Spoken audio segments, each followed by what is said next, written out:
Hola, buen día, bienvenidos al noticiero sobre la violencia de la mujer y comunidad LGBT. Hoy estaremos hablando sobre las noticias sobre la violencia hacia la mujer y la comunidad LGBT que han impactado a nuestro país en los últimos meses.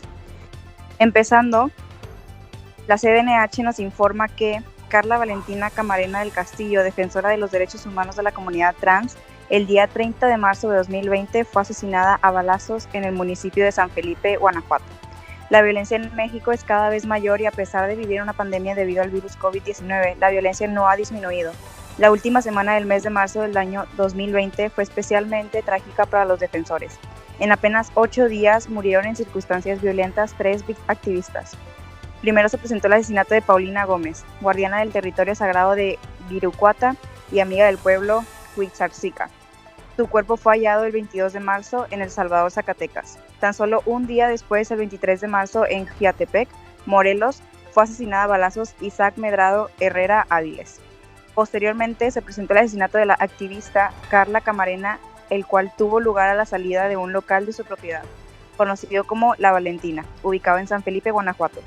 En dicho lugar fue perseguida por una camioneta y posteriormente atacada a balazos. Es importante destacar que el estado de Guanajuato es un lugar de México que no reconoce el cambio de identidad en las personas trans.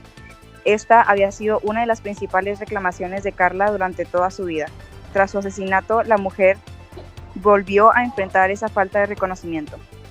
Según denunció Rubí Suárez Arajo, activista trans y antigua regidora en el Ayuntamiento de Guanajuato, la Fiscalía habló de víctima de sexo masculino cuando reportó sobre el asesinato del activista trans. La valiente activista y defensora por los derechos de las personas trans antes de su asesinato era coordinadora de la Red Mexicana de Mujeres Trans del Estado de Guanajuato. Asimismo, fue coordinadora de la primer marcha gay de la ciudad de Salamanca, Guanajuato. Encabezó la corrección de datos en acta de nacimiento por identidad de género de un grupo de cerca de 40 guanajuatenses en Ciudad de México y fue coordinadora para la atención de personas transgénero de la Secretaría para la Igualdad y la No Discriminación del Comité Directivo Municipal del PRI de León, Guanajuato. En México, autoridades usaron fuerza y violencia sexual para silenciar a mujeres que protestaban contra la violencia de género. Las autoridades mexicanas reprimieron a mujeres que protestaban pacíficamente en contra de la violencia de género en 2020, violando sus derechos a la libertad de expresión y reunión pacífica, mediante el uso innecesario y excesivo de la fuerza, detenciones arbitrarias e incluso de violencia sexual, dijo Amnistía Internacional en un nuevo informe publicado.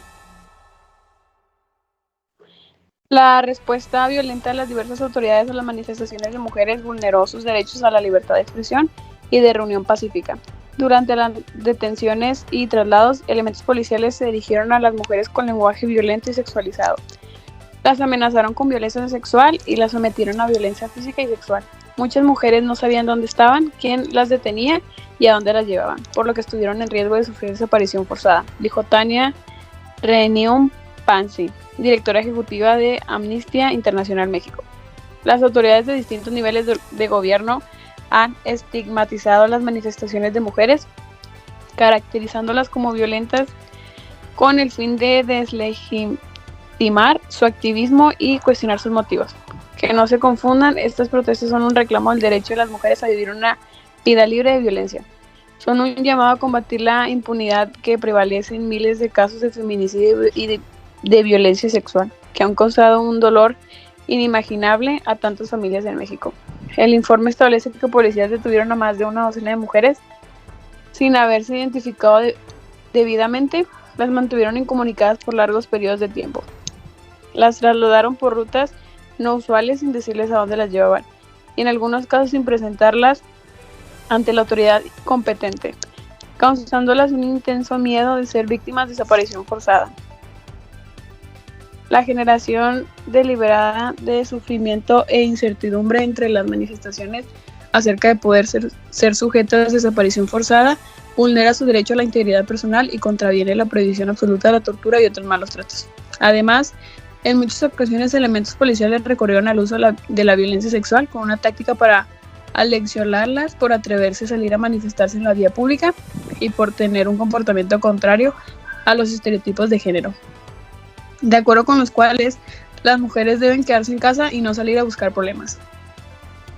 Amnistía Internacional destacaba que toda violencia sexual cometida por una autoridad del Estado debe ser considerada como una forma de tortura, de acuerdo con el derecho internacional de los derechos humanos, incluyendo sentencias de la Corte Interamericana de Derechos Humanos relativas a México. Diversas autoridades y algunos medios de comunicación han estigmatizado las manifestaciones de mujeres y grupos feministas como violentas. En la Ciudad de México, la jefa de gobierno, Claudia Sheinbaum, tachó las acciones de protesta como provocaciones que buscaban que el Estado respondiera con mayor violencia y así generar mayor atención y condena pública. En León, Guanajuato, el secretario de Seguridad Pública señaló que la ciudad no podía convertirse en un manifestódromo violento para justificar la restricción y dispersión de las manifestaciones. Esta estigmatización ha generado un ambiente hostil al derecho de reunión pacífica de las mujeres que deslegitimita su activismo y facilita que tanto autoridades como particulares ejerzan violencia en su contra. Respecto a las denuncias de violencia sexual presentadas por mujeres manifestantes, las autoridades deben realizar investigaciones prontas, exhaustivas, independientes, imparciales y con perspectiva de género, para asegurar que se lleve a las personas responsables ante la justicia en juicios justos y se garantice la reparación integral del daño a las víctimas. Asimismo, deben investigar el uso innecesario y excesivo de la fuerza durante las manifestaciones y establecer la responsabilidad individual de policías, así como de la cadena de mando. Finalmente, la organización insta a las autoridades a adoptar medidas efectivas para prevenir, proteger y garantizar el derecho de las mujeres a vivir una vida libre de violencia, particularmente frente a los feminicidios y las diversas formas de violencia sexual, además de garantizar el acceso a la justicia y la reparación adecuada de quienes han sufrido violencia de género. Muerte de Samantha Fonseca. La Fiscalía General de Justicia de la Ciudad de México indicó que Fonseca fue atacada con disparos de armas de fuego en la colonia Santiago de Palcaltatlán, alcaldía Xochimilco, cuando viajaba a bordo de un vehículo de alquiler por aplicación. En los primeros 15 días del 2024, México ha registrado al menos 4 casos de violencia en contra de la comunidad transgénero. El más reciente es el de la activista trans y defensora de derechos humanos Samantha Fonseca, quien murió tras recibir impactos de balas este domingo en Ciudad de México, informó la Secretaría de Seguridad Ciudad de la capital. Por otra parte, de acuerdo con datos de la Organización Internacional Transrepec, que gestiona un mapa actualizando sobre la violencia hacia las personas trans en el mundo, México suma 701 asesinatos contra esta población entre 2008 y septiembre de 2023, una cifra que coloca al país como el segundo a nivel mundial, solo por debajo de Brasil, con 1.841 asesinatos. El caso de Fonseca no es el único entre los más recientes. El 11 de enero mataron a Miriam Ríos, activista por los derechos humanos de la comunidad LGBTQ+, y comisionada municipal en Yacona, Michoacán, por el partido Movimiento Ciudadano. La noticia fue confirmada por el coordinador estatal del partido, Toño Carrión, quien condenó el crimen a través de su cuenta de Facebook y exigió justicia. La Fiscalía de Michoacán informó que abrió un expediente o carpeta de investigación por el homicidio y las indagatorias se realizaron bajo el protocolo de atención de la violencia política contra las mujeres en razón de género y el protocolo nacional de actuación para personal de instancias de preocupación de justicia en casos que involucran la orientación sexual o identidad de género. Otro caso fue el de la influencer Paola Suárez, quien el 11 de enero renunció a haber sido agredida a golpes por su pareja Jesús Castro. En el estado de Guanajuato, Suárez, integrante del grupo artístico Las Perdidas, fue hospitalizada en el Hospital Regional de León debido a lesiones en las costillas, nariz y uno de sus ojos. En sus redes sociales, Suárez informó que denunció a su expareja por la agresión. La Fiscalía de Guanajuato dijo a medios locales que abrió una investigación sobre la presunta agresión contra de Suárez, así como la indicatoria de la contrademanda de Castro. Según datos de la organización Letra S, en México se registraron en 2022 al menos 87 muertes violentas de personas de la comunidad LGBTQ por motivos presuntamente relacionados con su orientación sexual o identidad de género, lo que representó un repunte en relación con los de años anteriores, 78 en 2021 y 79 en 2020. Del total de víctimas en 2022, más de la mitad, 52.2%, fue en contra de mujeres transgénero, con 48 casos según la organización. La Comisión Nacional de los Derechos Humanos señaló que en 2022, 6 de cada 10 personas de la comunidad LGBT+ han sufrido algún tipo de discriminación y más de la mitad reporta haber sufrido expresiones de odio, agresiones físicas y acoso. Mujer es golpeada en calles de Ocosingo. Reportan que el agresor es jefe de policía. Una mujer fue golpeada en calles de Ocosingo, Chiapas, presuntamente por su propio esposo, a quien se le identifica como comandante de la policía municipal. El ataque quedó grabado. De acuerdo con la información disponible, el hecho ocurrió en calles del mismo municipio. El video, que circula en redes sociales, habría sido grabado por testigos. En la grabación muestra el momento en el que, tras una aparente discusión, el comandante, identificado como Juan Carlos Lara, da un fuerte golpe a la víctima, provocando que caiga al suelo. Se reporta que, debido a la gravedad del impacto, ella habría quedado inconsciente. Por este hecho, aún no se cuenta con un reporte por parte de la Secretaría de Seguridad y Protección Ciudadana, SSPC, estatal, tampoco de autoridades municipales. El Ayuntamiento de Ocosingo realizó una publicación el pasado mes de marzo por el Día Internacional de la Mujer, donde destaca la valentía, fortaleza y las contribuciones de todas las mujeres en todas las regiones y la cabecera municipal, en su cuenta oficial de Facebook. Sin embargo, hasta el momento no ha comentado el ataque contra la mujer. El video de la agresión se ha hecho viral y ha generado múltiples comentarios de indignación y condena. El silencioso asesinato de mujeres en Colombia. Al menos 56 personas trans han sido asesinadas en un año.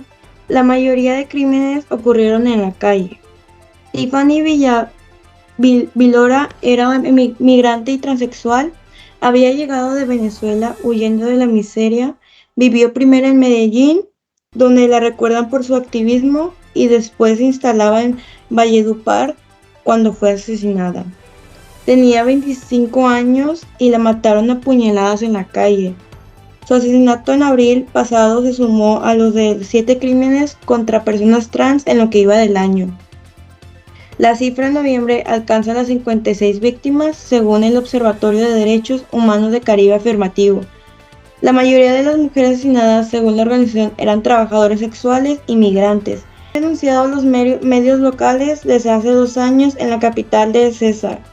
Las mujeres transexuales y migrantes han sufrido agresiones físicas cuando no es la muerte, y han vivido bajo las órdenes de bandas armadas que controlan el espacio público. Wilson Castañeda, director de Caribe Afirmativo, dice que, aunque ha habido esfuerzo estatal por atender la violencia contra las personas trans, los homicidios continúan y las cifras han aumentado. El año pasado, Colombia solo fue superado por Brasil y México. Las cifras de asesinatos a personas trans se asemejaron a países como Honduras, explica el investigador. Las mujeres trans tienen un 93% más del nivel de riesgo que los hombres trans. Según la organización, el ejercicio del trabajo sexual al que muchos se dedican las ubica en un contexto más violento. Colombia falla al investigar, en algunos casos, muertes de mujeres trans como homicidios. Olvida que el feminicidio también aplica para las mujeres trans. Caribe Afirmativo dice que hay un subregistro en los casos y denuncia que el tema no sea una prioridad en la agenda nacional. Hemos documentado casos donde están claramente identificadas las zonas donde ocurren estos asesinatos. La 38 de Valledupar, el centro histórico de Cartagena, un sector entre Barranquilla y Soledad, donde las mujeres trans trabajan y conviven con actores armados que ante la falta de presencia, ante una muerte, los primeros comentarios siempre buscan descalificar a la víctima y vincularla con alguna activista delictiva. El investigador Wilson Castañeda celebra en el marco de la conmemoración del Día Internacional de la Memoria Trans un protocolo aprobado la semana pasada por la Fiscalía para investigar la violencia contra la población trans y espera que la justicia ayude a disminuir los homicidios y la persecución que sufren los transexuales en Colombia. El fiscal Francisco Barbosa firmó hace unos días Guía de Prácticas para la Investigación y Judicialización de los casos de violencia contra la población LGBT en el país. La fiscalía está de cabeza en este tema. Para mí no es la firma de un documento cualquiera. En eso cuenten conmigo, como ciudadano, como colombiano, que cree en la mejor alternativa para resolver un país y la única manera para construir la paz es a través del reconocimiento del otro y de la inclusión. La paz no es un discurso, afirmó el fiscal Barbosa al presentar la iniciativa. El documento pone por primera vez la identidad de género y la orientación sexual de las víctimas como factores que tienen que incorporarse en todas las investigaciones. De los 111 homicidios y feminicidios ocurridos contra las personas trans y LGBT han ocurrido entre el 1 de enero y el 20 de octubre de este año. Del año pasado, la Fiscalía asegura que ha avanzado el esclarecimiento del 51% de los casos. El INE pedirá apoyo a ONU Mujeres para combatir y erradicar violencia digital. El Instituto Nacional Electoral, INE, pedirá apoyo a ONU Mujeres y otros organismos internacionales para generar herramientas eficaces para combatir la violencia digital y la violencia política de género en las redes sociales. En cumplimiento a una sentencia de la Sala Especializada del Tribunal Electoral del Poder Judicial de la Federación, el Consejo General del INE aprobó un acuerdo para formalizar el apoyo de Women México u otro organismo similar para que, en colaboración con las plataformas de redes sociales internacionales como Meta y X, se implementen estrategias para erradicar y prevenir este tipo de violencia contra las mujeres. La consejera Carla Humphrey aseguró que la sentencia de la Sala Especializa evidencia que el INE no ha hecho lo suficiente para combatir las agresiones que sufren las mujeres en el entorno digital. Este instituto, desafortunadamente, no está haciendo lo suficiente porque aún tenemos este protocolo con Meta para tratar de erradicar la violencia digital. A juicio de la propia Sala Regional Especializada, esto no ha sido suficiente, dijo. No estamos haciendo frente al reto que tenemos en este proceso electoral. Respecto al aumento de la violencia que sufren las mujeres en redes sociales y plataformas digitales, insistió. Es un fenómeno que hemos estado viendo, que ha estado creciendo. Así lo hemos visto en los últimos informes que se nos han presentado respecto de las quejas que se presentan en la materia de violencia política de razón de género. El tipo de violencia más denunciada es justamente la violencia digital, expresó la consejera. Humphrey aseguró que los informes sobre quejas por violencia política de género destacan que la violencia digital ocupa los primeros lugares. De 102 procedimientos especiales sancionadores concluidos mediante la sentencia firme, en 28 de ellos se ha decretado violencia política de género y en 24 de estos 28 se denunciaron ataques en redes sociales. Es decir, el 86% de procedimientos se vinculan con ataques en redes sociales, dijo. La consejera expuso que las estadísticas internacionales arrojan que el 73% de las mujeres en el mundo han estado expuestas o han experimentado algún tipo de violencia en línea y que los estudios sobre la dimensión de género de la violencia en línea indican que el 90% de las víctimas de la distribución digital no consensuada de imágenes íntimas son mujeres. Además, a nivel mundial, el 23% de las mujeres manifestaron haber sufrido abuso o acoso en línea al menos una vez en su vida. Y 1 de cada 10 mujeres de 15 años en adelante ha sido víctima de alguna forma de violencia en línea. 1 de cada 5 usuarias de Internet vive en países donde el abuso y el acoso de las mujeres en línea es extremadamente improbable de ser castigado.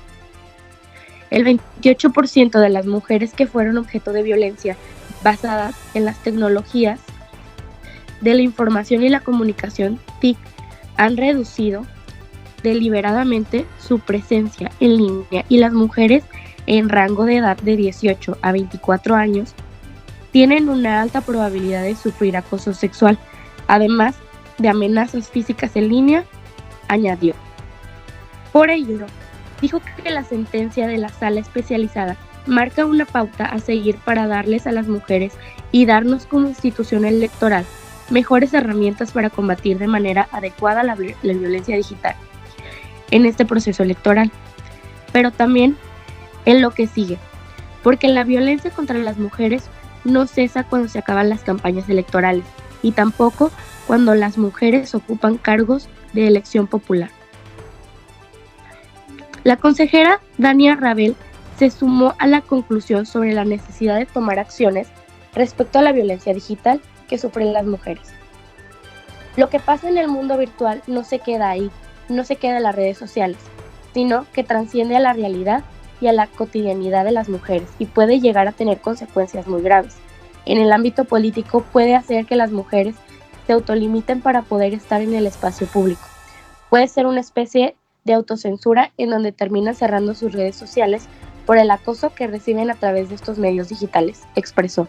Rabel explicó que esto puede llegar a inhibir el ejercicio de los derechos políticos de las mujeres y que no solamente afecta directamente a la mujer que está recibiendo la agresión, sino que pretende mandar un mensaje contundente al resto de las mujeres para que se atrevan a participar en la política.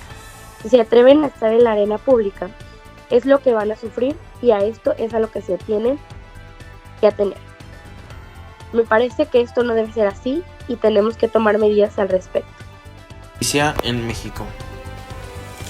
Exigen justicia por el feminicidio de pareja de lesbianas en la ciudad de Juárez.